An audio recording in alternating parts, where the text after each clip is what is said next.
Hello and welcome to Dialogue.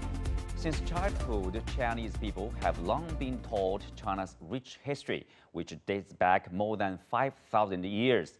But it wasn't until the archaeological ruins of the city of Liangzhu were found that physical evidence was finally offered to support the claim.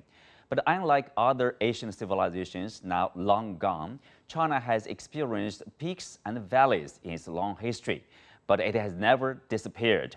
What makes China so distinctive? What are the core values of Chinese civilization which have helped the country to endure?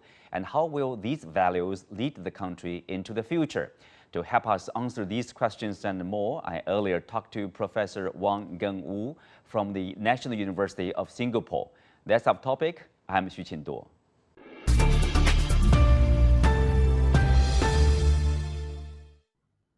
Welcome to Dialogue, Professor Wang. About 10 years ago, China launched a project to trace origins of Chinese civilization. And in 2018, the project summarized Chinese history as 1,000,000 years of humanity, 10,000 years of culture, and more than 5,000 years of civilization.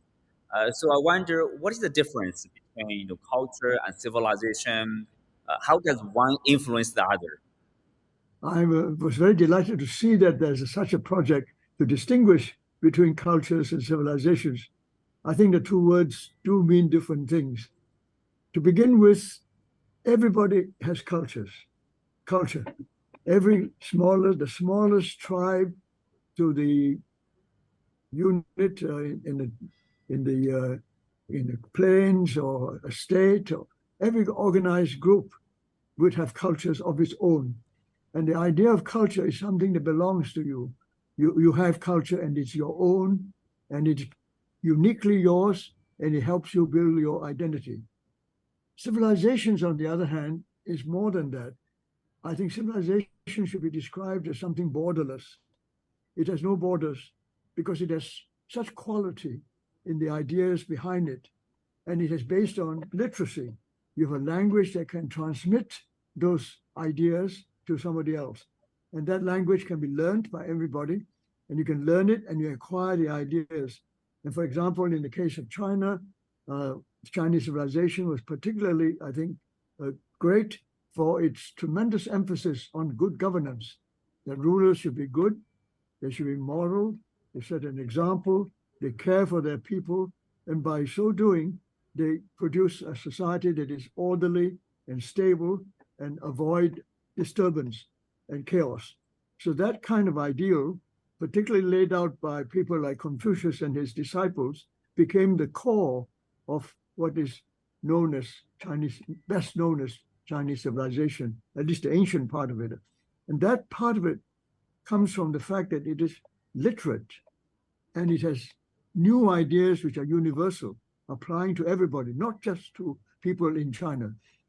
Anybody can take those ideas because the ideas are in themselves good and they represent the human condition and they tell people about what really is meaningful in life. That, I think, is the core of the idea of civilization. It doesn't belong to any one country or any one people. It is something that anybody who admires and respect it would want to take from it and make it part of their own. I think that's the important thing. Whereas cultures, if I may repeat myself on this one, very important to recognize that culture, everybody has cultures, and most cultures are their own national cultures, their own tribal or community cultures, and therefore cannot be shared easily. I'm wondering, how do you evaluate its influence? You mentioned its influence on Chinese culture and also its connections or possible connections with other civilizations that later developed inside China. Well, I think Chinese civilization drew from many other civilizations because, as you say, all those different cultures in North China, in the Yellow River Plains, there were several cultures. In fact, many cultures developed there. And then there were cultures on the Liangzhu, and there were cultures in Sichuan, and there were cultures in Yunnan. All those cultures existed about the same time. But how they influence one another, we can guess, but we have no clear written records to show how they influence each other directly. All we know is that we see samples of each culture existing in the overall civilization that eventually became Chinese civilization. But the Chinese civilization combines all those cultures and became recognizable as a distinct civilization of its own. But at the same time, it was a kind of civilization that was very open itself, because it was ready to take from other people's civilizations if they have something new to offer. A very good example is after it had developed its own civilization, it encountered the ideas of the Buddhists. When the Buddhist monks arrived in China in the Han Dynasty, and the Chinese recognized that these Buddhist ideas, their vision of humanity, was something that the Chinese did not have. And they found them very attractive and found them meaningful, and that it enriched Chinese civilization if they took those ideas from the Buddhist monks who came from Central Asia and India. And they recognized that as a civilization that would help to build and make Chinese civilization even better. And they took it. This is a very good example of how civilizations grow and become richer and become more important.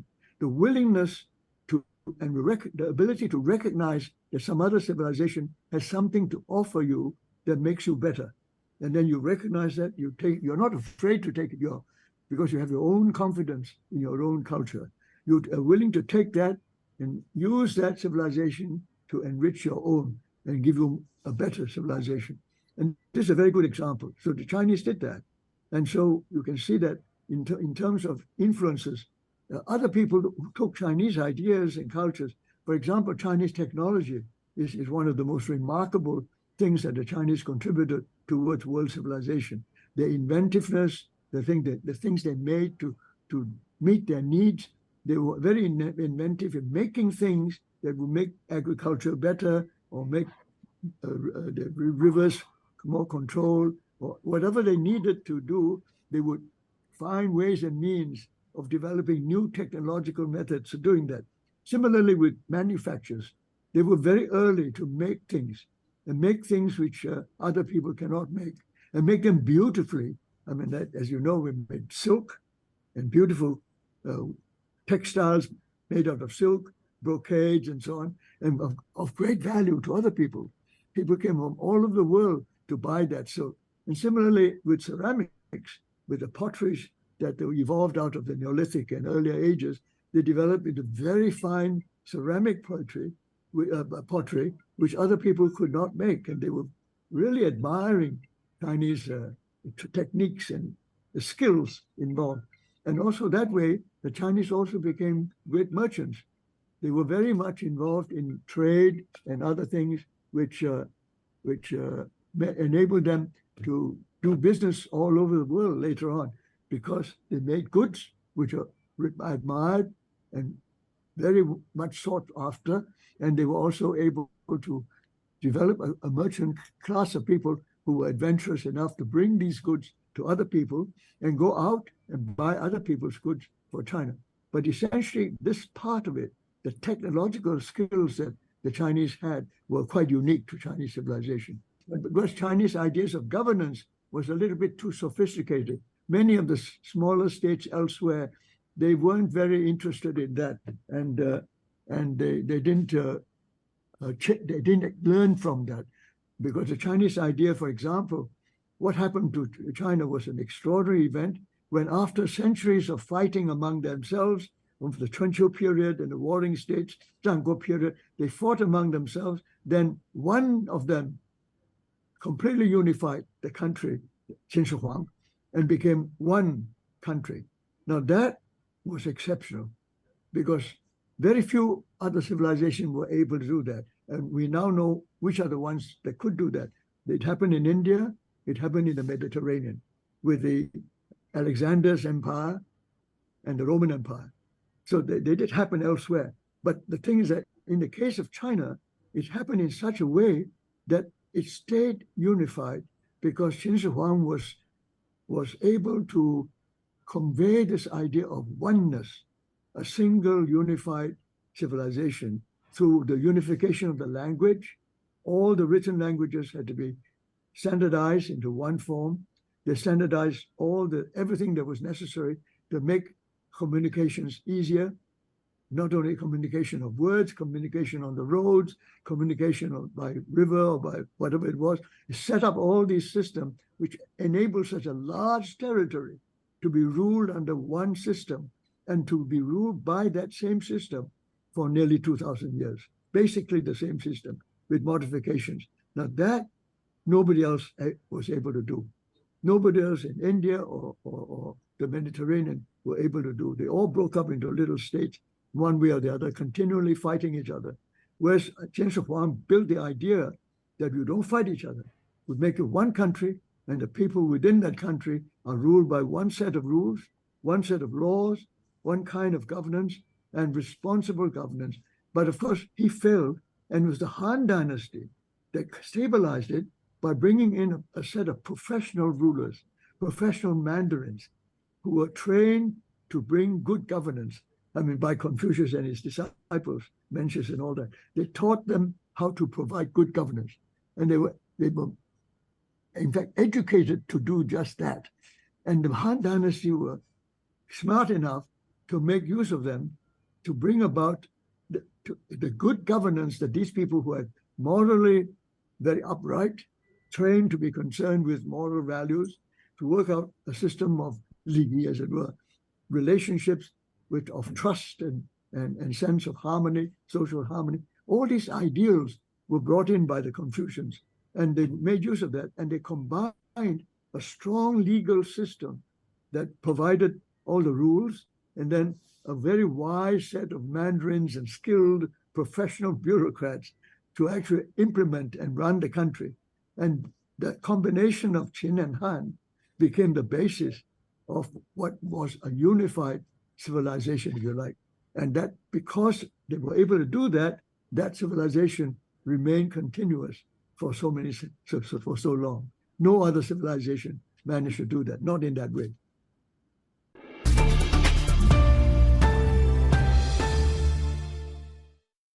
Well, Western academia, wants to summarize written language, metallurgy, and physics as the three elements that define a civilized society. What do you make of these criteria? Does this apply to all civilizations around the world? I think that definition is particularly relevant to Western civilization.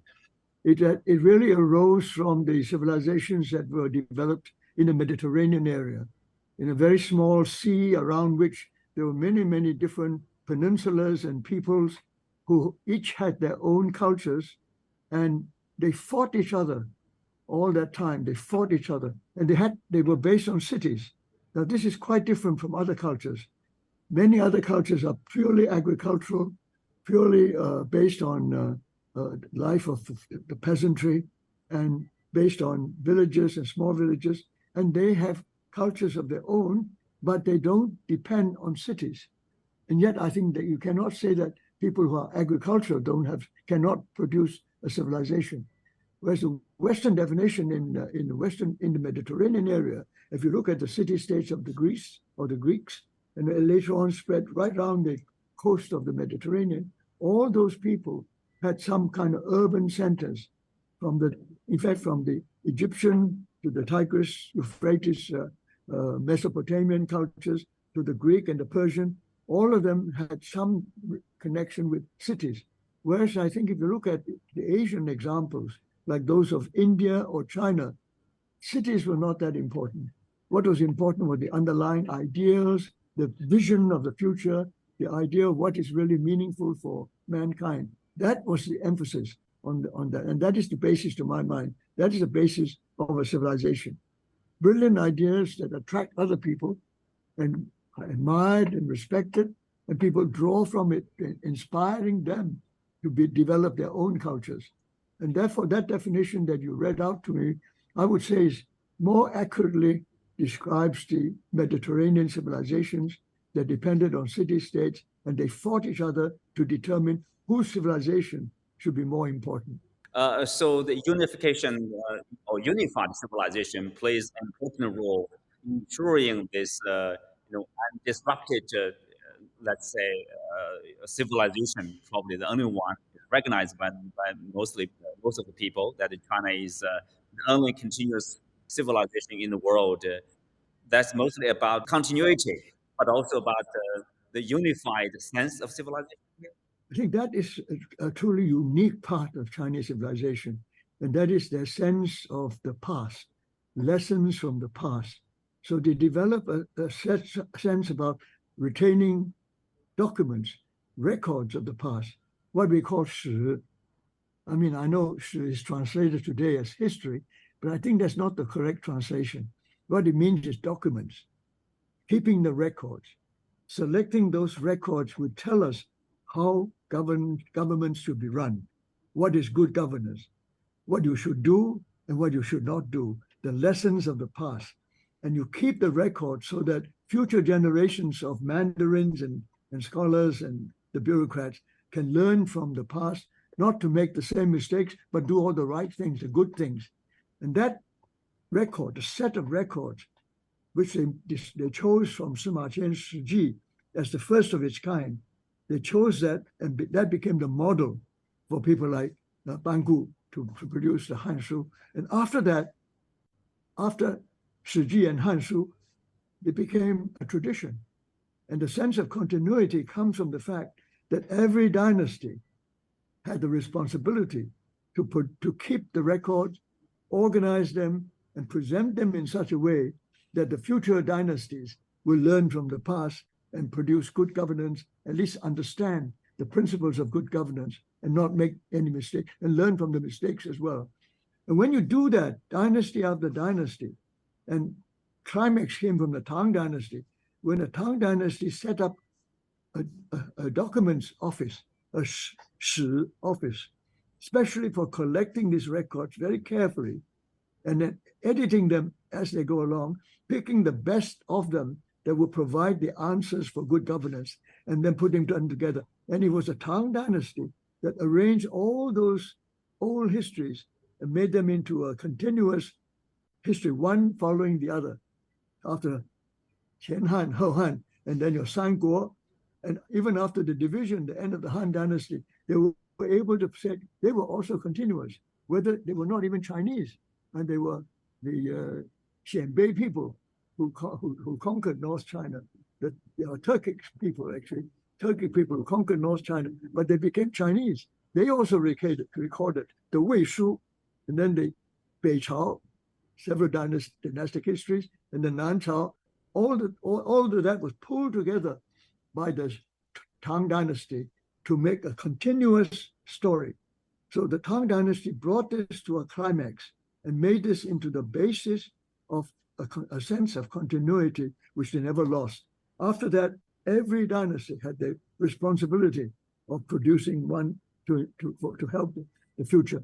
And later on, even greater historians, scholars like Sima Guang and all that, they actually pulled them all together into one continuous story, like the Zhi Tongdian and all the Tongdian and all the other, collecting all these documents to generalize and make the whole government aware that the best material was there for them to learn from and make sure that the country will be well run.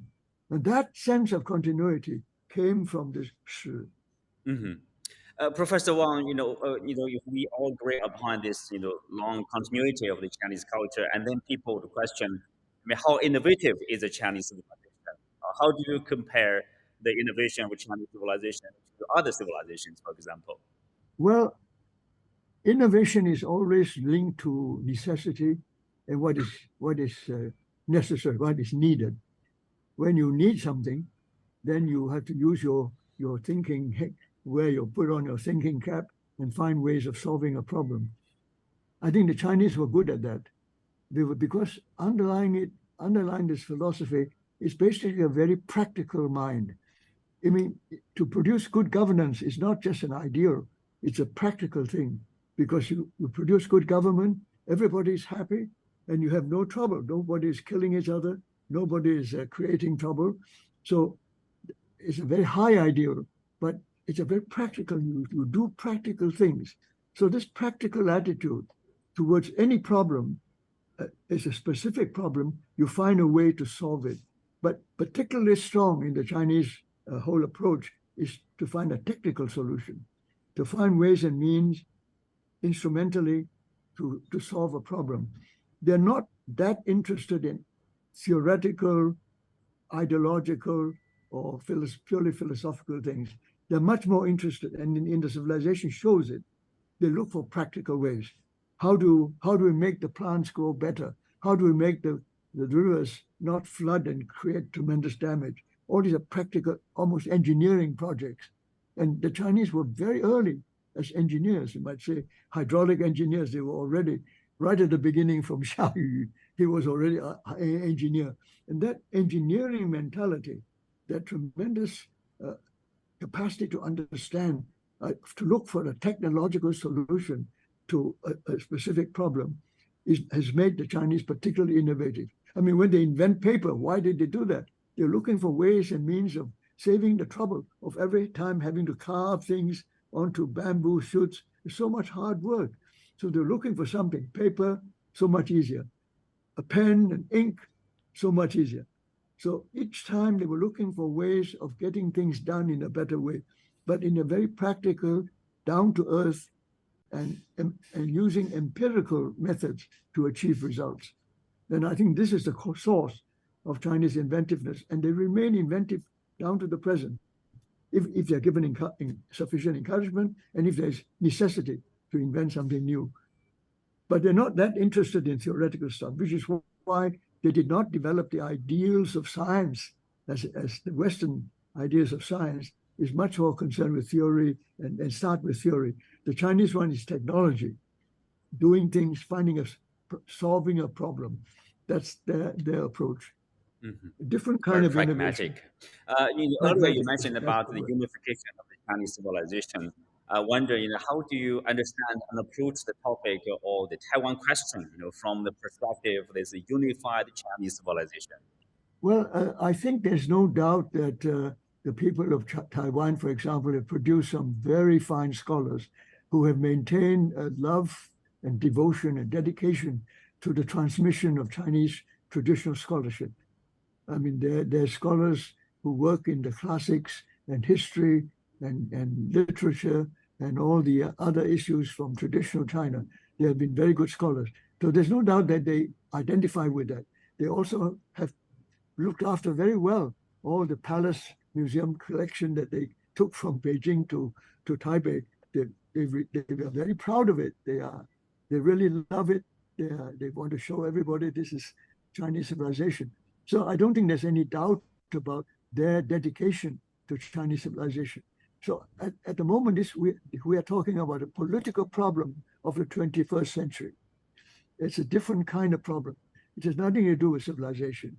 It is really to do with political troubles and the struggle to dominate the world by people who want to keep up their hegemony in the world and don't like to be challenged by the Chinese. And Taiwan has been used as one of the means of stopping the Chinese from doing what they don't want the Chinese to do. These are political questions. They actually have nothing to do with civilization. Civilization, as far as I can see, on both sides of the strait is equally valued. And they're just valued in somewhat different ways because of modern political ideals, which have come from elsewhere, but then has produced a tension, some contradictions within the system, which has made the position rather difficult today. But again, I emphasize, it has nothing to do with civilizational differences. I believe that is fundamentally very sound. Mm-hmm. Well, lastly, Professor Wang, I want to talk about something about the harmony of the Chinese culture. There's a understanding, the traditional Chinese culture in particular.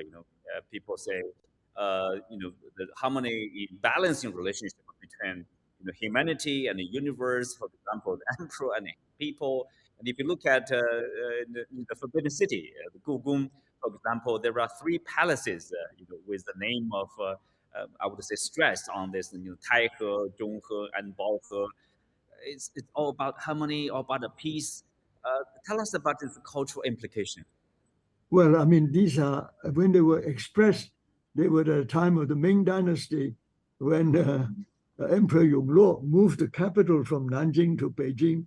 He had planned it in such a way to capture this sense of harmony and order that you speak of. But of course, the underlying ideals go further back, and you can trace them back to Confucius and the earlier philosophers who also talked of that ideal. So when you look at it, you can say one thing is to me very important, that on the one hand, people have the impression that Chinese civilization was just unchanging all the time, being like it was great from the beginning and remained great in the same way. I think that's wrong. That is not correct. Chinese civilization was great from the Han Dynasty, but it was different, great in a different way in the Tang Dynasty.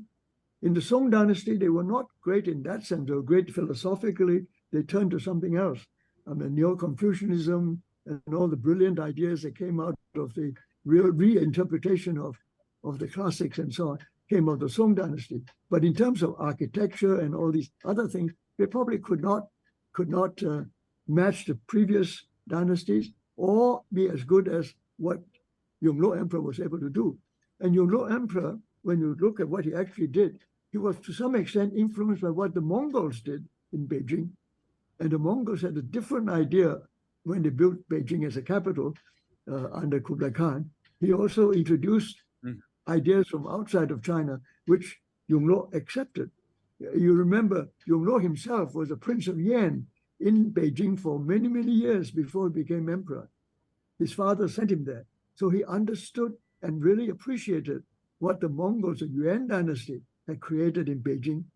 So he did not discontinue. He actually continued it. He continued the tradition of building that kind of palace in Beijing, but he wanted to do it better, make it better, bigger, and therefore he invented this idea of bringing these rare woods, wonderful trees, beautiful wood, taken up to Beijing, and finally all burned down. Thank you, Professor Wang. Thank you for speaking with us.